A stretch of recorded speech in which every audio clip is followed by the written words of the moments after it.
everyone, welcome back to Solid Quests. This is Ed, and today we're having another unboxing, and I'm quite eager to get this one opened.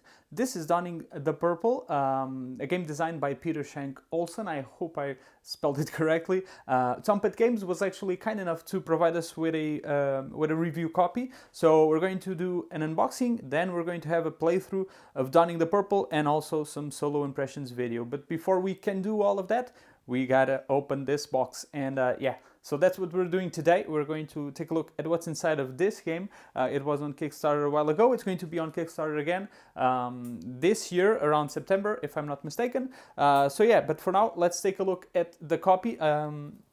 This copy right here. I mean, I can already tell, at least by the cover, that I'm going to be a fan of this artwork. I like the theme a lot, and the artwork they went for in the cover, it's really nice. I really like the aesthetics. It's actually very in theme with what it's trying to portray here. So this is Donning the Purple. Let's hope the glare isn't too bad here. So we have a Roman emperor or something similar right here on the cover. He's about to get stabbed, as you can see. Here are these sides of the box. So I guess these are all horizontal. So if you like storing your games vertical, you don't really have a vertical option, but hey, you can do it just the same. And also on the back of the box here, pretty simple stuff. You have all the components for the game, or at least most of them, and a small explanation. So Donning the Purple, it is for 14 plus age, 1 to 3 players. It takes 70 to 90 minutes. So that's one cool thing about this game. It's 1 to 3. You can play it as one, and you'll be playing the Roman emperor or an emperor, or you can play it with 3, and that's it seems really cool as a multiplayer game. I'm hoping the solo is going to be as awesome as the multiplayer seems to be. You're going to take some roles. So these there are variable player powers. One person is going to be the emperor, the other one is going to be a senator, if I'm not mistaken. The third one, I can't remember what he's going to be, but you're all going to be fighting for the power, for the chance to be the emperor, which is it's very nice. It seems like a very cool game, a very original idea. So we have our rulebook right here, right off the bat. So it's year 193 AD. Roman Empire is not as great as it once was. Okay, so we have a lot of stuff here. So we have 2-player rules on page 16, and we have solo rules on page 16 as well, and advanced mode rules on page 17. So let's just take a quick look at the rulebook. So we have instructions for the setup here, starting rule, about the emperor, the heir to the emperor, and a senator. Oh, okay, so the other one is going to be like an heir to the emperor. Okay, cool. So we have quite a few things here. Okay, so a few images to portray what the rules are, which are always nice to have. There we go. It seems kind of biggish. It's 20 pages, but actually the lettering is pretty big, so there doesn't seem to be that many rules, that complicated of a game to actually learn how to play. So let me just go through all of this. Okay, so there you go. So this is the end of the game scoring. I'm just looking for the solo rules here, so which was on page 16. So there we go. So 2-player rules, 1-player rules. So it's not that much stuff, I guess, that we are implementing into the game. So I'm hoping that most of the solo mode is actually a lot like the multiplayer game, and it does seem so.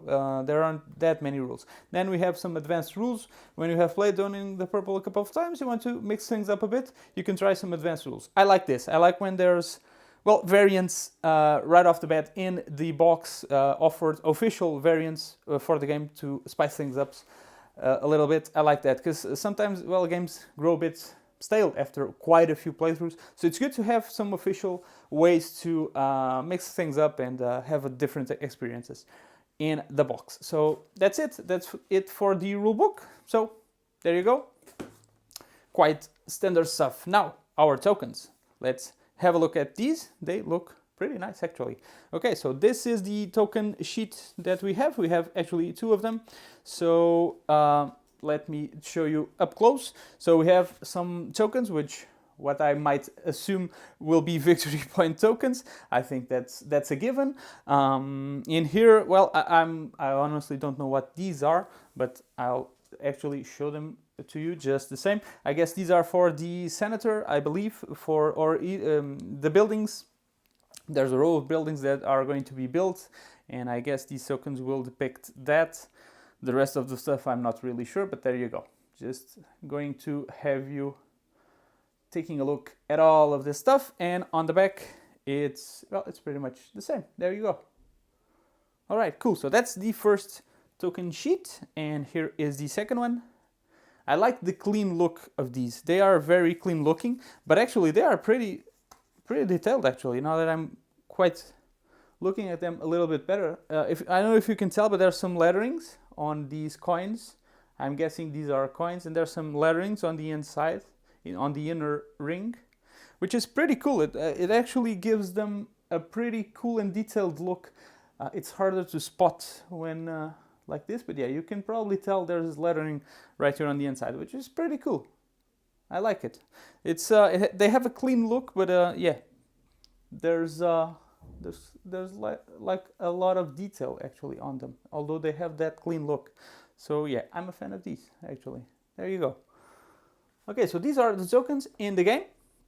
Then we have some player boards, let's call them like that. So this is the Emperor board. This isn't really attached to anything because the Emperor role is going to be going around, at least on the multiplayer game. It's not fixed. One person might start as Emperor, but things might go wrongly, and yeah, you see this knife? You can actually get one of those into your backs, and the Emperor role is going to change. So on multiplayer, since this is changing, it's not really attached to one player board. On solo though, we are always going to be playing the Emperor. So yeah, this one will be always attached to us, but there you go. This is the Emperor part of the board. The Emperor gets to do some more actions. He can choose an heir, move legion group, train legions, build aqueducts, do all of those stuffs. Then he has to control the grain, or he gains grain, I'm not really sure. He has to feed provinces. There you go. So there's good stuff and bad stuff for being the Emperor. I guess it's part of the duty. It's like Spider-Man says, I mean, with great power comes great responsibility, and that's the same for the Emperor in donning the purple. So these are the player boards. This one, I guess, is the Senator, because the starting rule has that little symbol, and I believe it's the one for the Senator. So I'm guessing these are his actions. This is to control the stamina. That, I guess, it's what the actions he can take. And then, yeah, he can move pawn, bribe Senator, kill assassination attempt, I guess, build an estate, build monuments. So this guy is a lot to do with buildings, definitely, the Senator. I think there's some sort of like a building row, building track, and he can kind of control that, I believe. I don't know what the other side has. Okay, the other side is a bit different. I'm not sure if the powers are different actually, or if it's just the color. Well, I'm sure it's not just the coloring. There's probably some differences. I don't really know which one they are. Maybe one advanced sides. I don't know. But hey, there's 2 sides of them, and they are different colors. So this is the Senator board, and in here, oh, this is the Emperor board, I guess. This is the guy who starts as Emperor. So there you go. So he can bribe the Senator as well. Maybe the Senator rule actually changes as well. Not really sure about that. But yeah, there you go. So the actions are kind of similar. Build an estate, build a monument. But here, things are different. On the bottom of the player board, things are a bit different. So I guess you start as something, but the rules can then change. That's what I'm assuming here. So as you can see on the other side, they seem similar. I'm not really sure what the other side is for. And then the heir to the Emperor. This is the starting board for the heir, the starting role of the heir to the Senator. But there you go. Things again in here are pretty different on the bottom of the player board. So this is a player board with, again, very proper artwork that again relates very well to this theme of the Roman Empire. This is actually the decay of the Roman Empire, not the prime but oh well. So let's take a look at our board where we will be conducting our businesses as emperor or heir to the emperor or senator. So there you go. Very nice. I like the board. So it's a simple board. It's not too big, although it does seem huge because I have this on zoomed a little bit. Let me zoom out just a bit. Okay, there we go. So we can actually see the whole board now, which is nice. Okay, so the board is it's simple yet again detailed. I guess it's kind of like the tokens. I would describe it the same way. It's simple and clean looking, but very detailed. If I actually zoom in, and I will do so in a bit, there's a lot of stuff going on the map itself. The artwork is pretty detailed actually. There's some good details here on each of the regions. So I'm guessing this is the Roman Empire. I guess the areas they controlled, the regions they controlled at this time, and we will be controlling it, defending it from barbarians that are trying to bring in the fall of Rome. So yeah, we will be moving around and making the best we can with these regions. You have a little player aid here for the phases. There's incoming enemies, number 1, then you harvest the grain, then you draw cards, player actions, place buildings, distribute food, collect taxes, and end of the year. So yeah, that's good to remind you and help you while playing so that you don't forget any of the phases. I'll actually try now and zoom in and pan a little bit around the map. Let me see how successful I can be with that without doing too much of a mess here. So we have this little part here for the Senate victory points.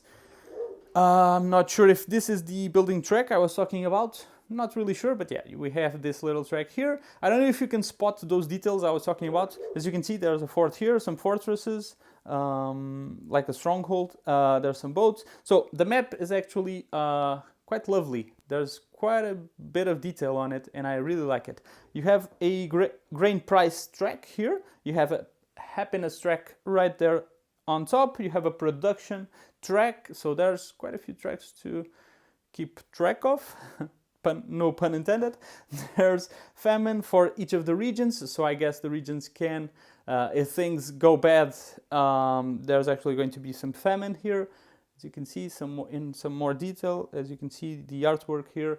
Egypt actually produces 6 grain, so yeah, there's a few fields of grain here depicted in the artwork, pretty nice. And then the year track, oops, sorry, and that player aid I was talking about. So yeah, that's the map of donning the purple. It actually looks pretty good. I actually like it. I really like the details on the artwork on the map. They look very, very nice. There we go. So that's what we are going to be using in our plays. And then there's a whole bunch of other stuff in the back. So let me show you the dice first, because I guess they are, oh, sorry. I guess that's faster to show. Okay, so there's some custom dice here. So at least that's what it seems. Yeah, so we have this is pretty much a 6-sided die, although one of the sides has a circle. Then you have the number 2, the 3, the 4. There's another 3 here. So yeah, they are definitely custom. And then there's a P, and you have 4 of these. And then you have this is a regular 6-sided die, I believe, yes. And then you have 1 of these. So there's 6 dice altogether, 4 custom and 2 a bit more standardish. And then what do we have here? We have a whole bunch of tokens. There you go, a whole bunch of them. So let's actually get these out. I'll actually put them here if you guys don't mind. It's easier to take out stuff individually and show it to you. So we have these tokens right here, which are really cool. So they are in the shape of a sword. I believe these depict the barbarians, our invaders. This is the kind of stuff we will be defending our region from. So yeah, this is the enemy token. Then what else do we have? We have the Legion token, which are these ones. Well, they kind of are shaped as the legionnaires' shields from the Roman legions. There you go. Sorry, the focus. There you go. So we have the sword shield, we have a shield, the sword token, the shield token, sorry. In terms of custom stuff, I think that's it. Then we have quite a few pawns. We have some tokens for, there we go, no, we have our grain tokens as well. So there we go, we have some grains.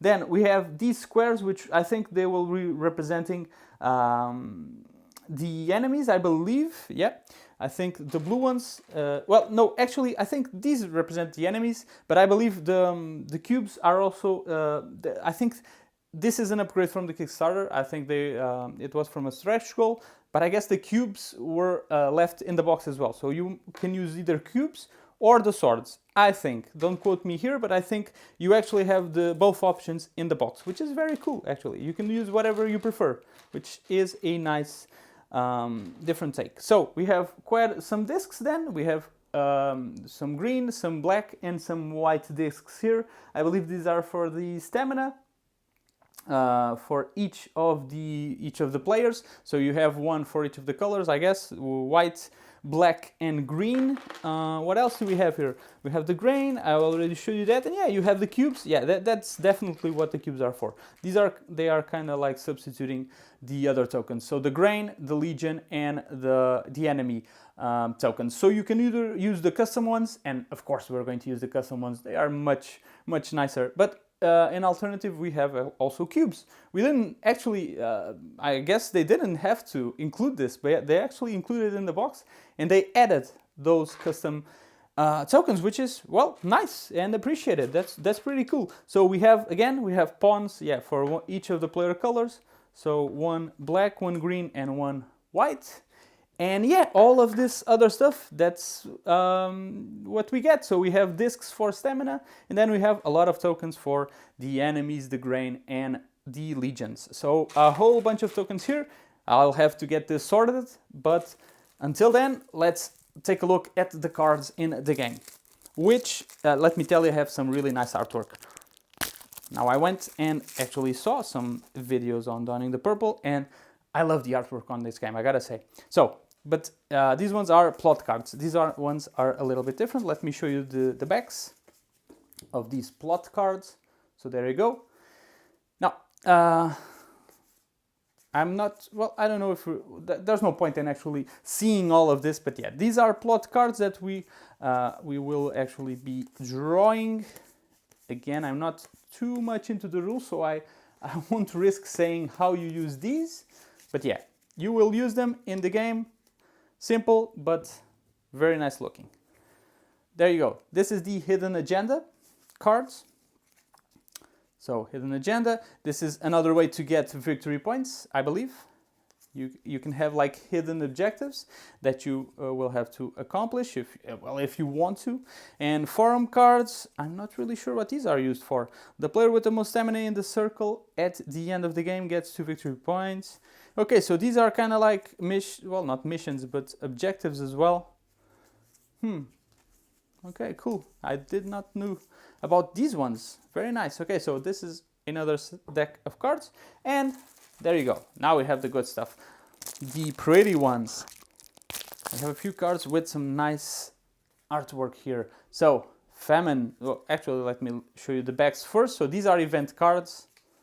There you go. You can get these during the games. You have some player aid cards here as well to remind you of the phases and to help you with the victory points during the game, how the Emperor gets points, all players get points at the end of the game, how you can score stuff. So yeah, this is a player aid. You have 3, 1 for each player. There you go. And yeah, the event cards. These are lovely. I love these cards. I'm going to show you a little bit in more detail the artwork on these. So this is the Famine cards, grain shortage. I really like the artwork. There you go. Grain import price increases. Hordes of enemies. Approaching enemies. Enemy movement. The Praetorian guards want more money. As you can see, the Emperor loses stamina equal to the current year unless he pays 6 gold money currency. I don't know what's it called here. But yeah, the Emperor definitely has it in. Earthquake.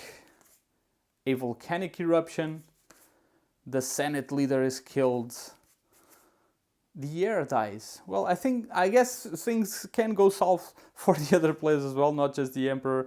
The Roman people are unhappy. dilemma. You have your rivals are doing well. An air auction. Production sabotage. An enemy camp.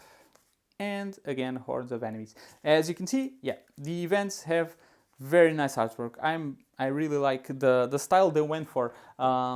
It's gamey, but at the same time, it is a very well, I don't know. It kind of reminds you of those pictures you actually see in those history books, school books about Roman Empire. It's very tied to the theme. I really like the style they went for the artwork. It was spot on, actually. So yeah, that is Donning the Purple. That was the unboxing. I hope you enjoyed the video. I really enjoyed the components. I really like the artwork they went for. The board, again, everything is actually very clean, but very detailed. I don't know how they pulled it off, but I like it a lot. Stay tuned for the playthrough. It's going to be coming pretty soon, I would say. Not sure when exactly, but we will have a playthrough right here on the channel, followed by the solo impressions video. Well, that's it for me for today. I hope you all enjoyed the video. If you did, please do leave a like and subscribe to the channel if you haven't. And I will see you all in the next one. That's it. Bye bye, everyone.